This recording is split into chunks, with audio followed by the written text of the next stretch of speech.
Joining us now is News Corp columnist Angela Mollard and media writer for The Australian, Sophie Ellsworth.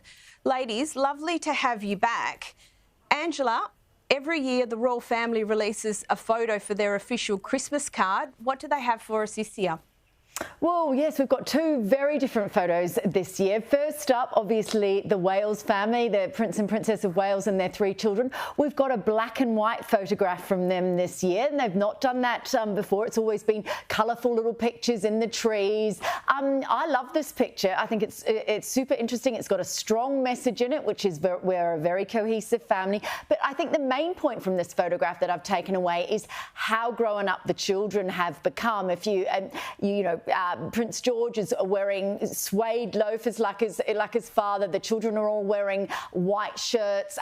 Prince George is wearing a Ralph Lauren white shirt, which his late grandmother, Princess Diana, was a huge fan of the designer. So I think this photo is very interesting in showcasing that the kids are getting bigger. They will become part of the royal family.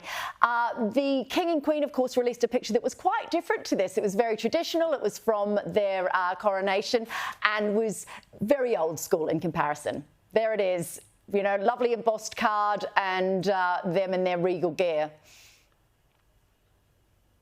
And Sophie, look, I'm not surprised that the King and the Queen obviously had a very formal type card for this year, but I think the Wales's photo, I think it strikes that that point really well, that relatability point that they've been trying to get across, don't you think? Oh, absolutely, Caroline. Look, I love the fact that they're in more casual clothing, they're not sitting there in suits and tie. They're looking more relaxed, even though they are in designer Ralph Lauren. That's not a cheap line of clothing to say for sure, but I think this is a lovely portrait of them. I don't know if I'm sure about the black and white element. I always like a bit of colour in photographs, but look, I think this is a lovely portrait of the family. And as Angela said, that the children really are growing up. So I think a lot of people will love seeing this picture ahead of Christmas, and it just shows that they're going for that more relaxed, down-to-earth look this year.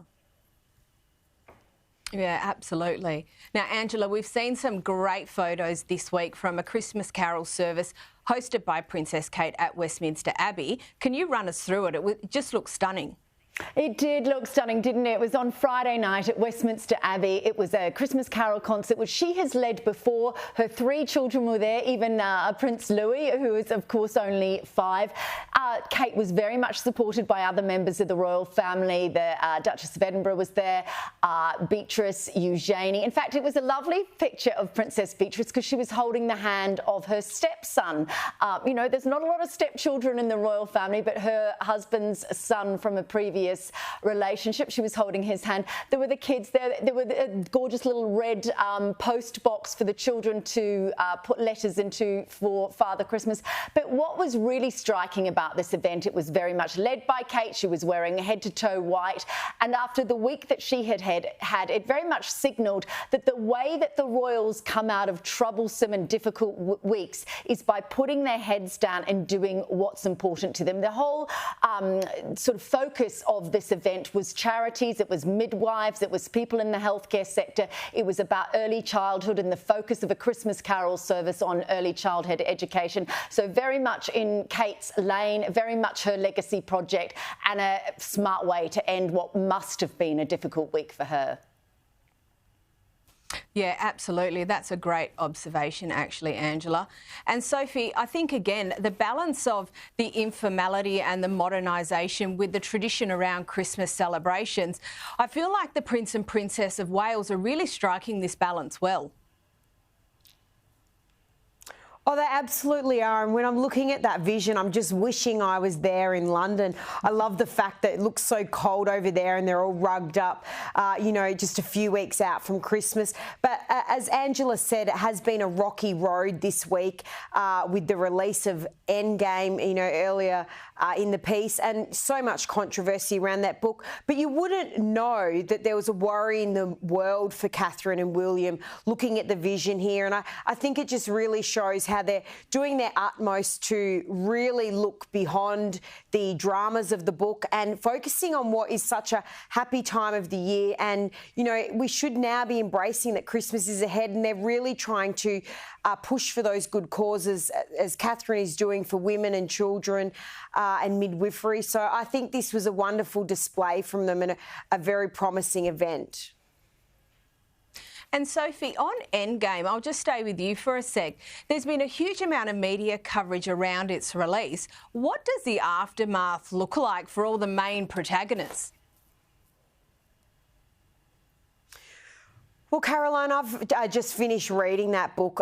What a disaster it was. I mean, it was just a hate fest on the royal family. What would you expect? Nothing more from Omid Scobie. I mean, that's his modus operandi, is to attack and defend Meghan and Harry. So, look, I think these things do wash over. I think people even question the authenticity of him. I mean, he's been caught lying himself. I mean, he was caught out saying he was a certain age to the Times of London, and it turned out he gave the wrong age. I don't know how you could confuse your actual age. So, look, I think people take his content with a grain of salt, but this will wash over the royals. It might take a few months to do so, but they've been through all this before with Spare, with Netflix and so forth. They'll rise above it. And Angela, you've been reporting on the royal family for, I'm pretty sure, decades. How does the impact of this book compare to royal exposés of the past? Yeah, I'm that old, Caroline. Yeah, look, Sophie's right. It is going to wash over. And interestingly, I did a bit of a deep dive on the sales of this book. So far, in the first 5 days of publication in the UK, it had only sold 6,500 copies. That's compared to 31,000 copies for Finding Freedom, which was Omid Scobie's earlier book. Now, if you compare that with Harry's book, Spare, in its first week, it sold close to 450,000 copies.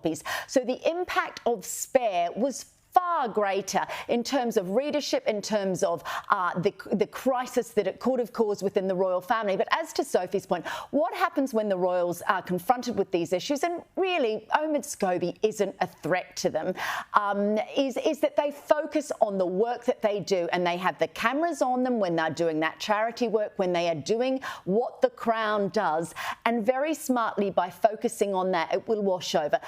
Look, in comparison to Diana, her true story in 1992, I was living in the UK reporting on that at the time. That was a shocking book because there were a lot of admissions from the Princess of Wales, but of course we didn't know at that time that she was the source of the book. Dimbleby's book on Prince Charles, when he admitted that he had been unfaithful to Diana, was of course huge. The book, Anna Pasternak's book on James Hewitt and Diana's love story, all shocking, but what always endures is this family. Yeah, absolutely. And now, look, Omid Scobie still denies any wrongdoing when it comes to the Dutch version of his book Endgame, revealing the names of King Charles and Princess Catherine. Here it is. We saw that there was one name in the book, and so the Dutch publisher told us there was a translation error. And so you get on with the day, and then it sort of unfolds from there. So I'm looking forward to finding out more about it, because the English version of the book, the only one I know, the version that I signed off on, that is the book that is out there today. That's the book that has no names in it. And I make it very clear because ultimately, to write the names, it's a show and tell situation. But Angela, the Dutch publishers seem to disagree. I've got about a minute left. What's the latest?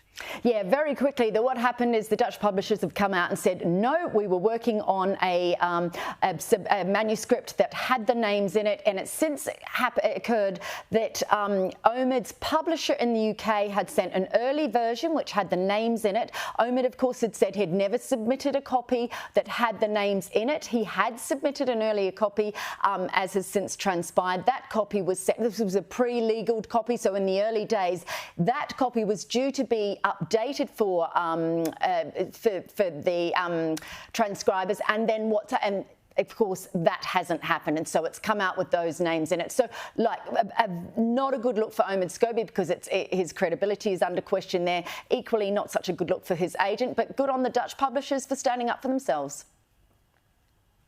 Yeah, not a good look for anyone, frankly. Angela Mollard, Sophie Ellsworth, thank you so much for joining us.